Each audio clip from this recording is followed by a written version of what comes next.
What's up, YouTube?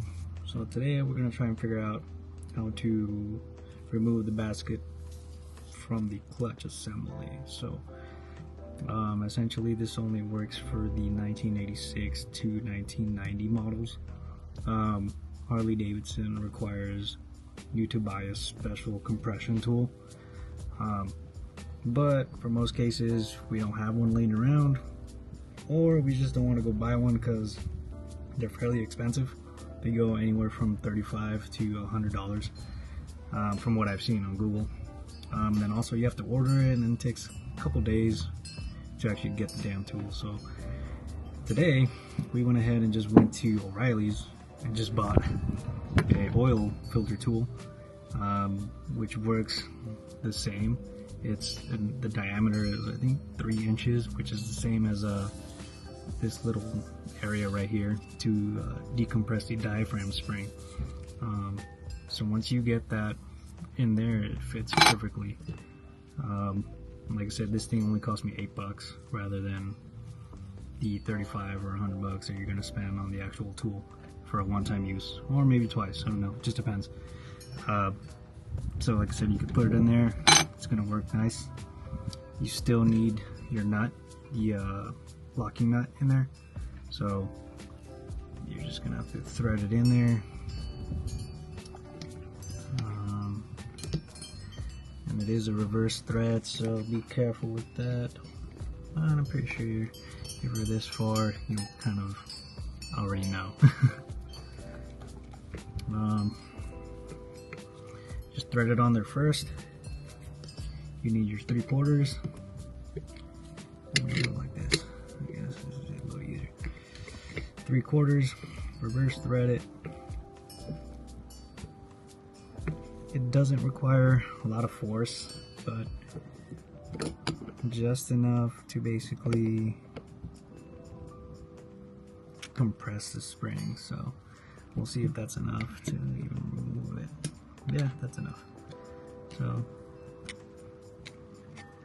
you're just gonna want to easily kind of wiggle it around, and boom, it pops right off. That's your snap ring. Just gotta remove it out of there. Snap ring. At this point, you can just remove the little tool off. It doesn't require a lot of pressure, or it's not under a lot of pressure, so you can hand remove it now. Boom. Remove your nut. Remove your cheapo tool. And there's going to be a flat washer. Remove that. There's going to be a U-shaped washer. Let's just use this. U-shaped washer, concave facing towards you. And there's going to be your diaphragm spring. I don't know why bother. Diaphragm spring. We'll put it like this actually. And then there's one little final piece in there. I think it's the, what is this? The inner clutch spring seat, I guess. So I'll take this out.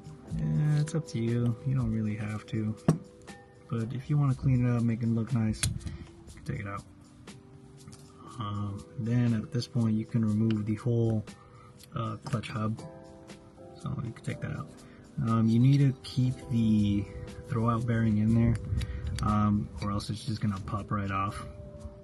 So you need to make sure you keep that in there. Don't remove the snap ring, or if you did, just put it back on. But like I said, at this point you're pretty far into it, so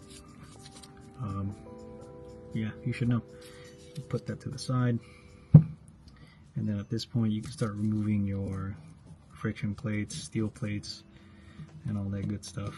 So that's if you want to change out the clutch. These things do tend to stick together.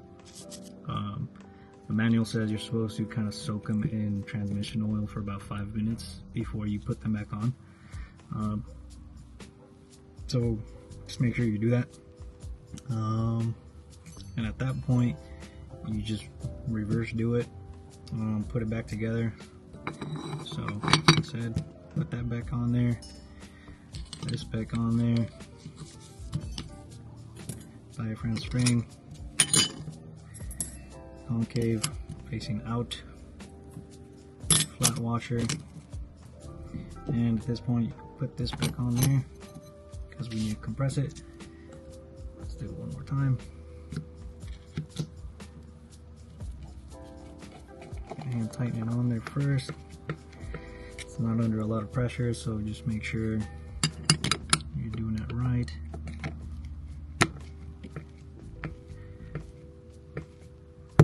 Oh shit. Oh, you gotta make sure not to strip the threads there, so be careful when you do that. Should be under enough pressure. I'm gonna ease this into there. Kind of walk the spring in there.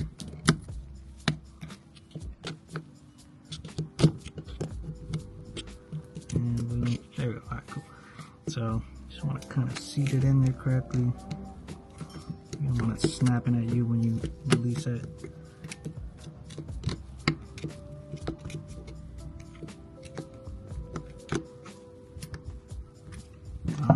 Alright, cool. That should be good. When you take it off, it's not under a lot of pressure, so it should come off with your hand. And take your tool. Boom. Good to go. Like I said, if you find another way to do it, go ahead and let me know in the comments, or if I did it incorrectly, let me know in the comments. Or if there's an easier way, let me know in the comments. Like I said, this works for me, might work differently for you. Only works for 86 to 90 models, Sportsters. I think after 90 they switched it up. They made a bigger, better, I guess, clutch hub. So that's it.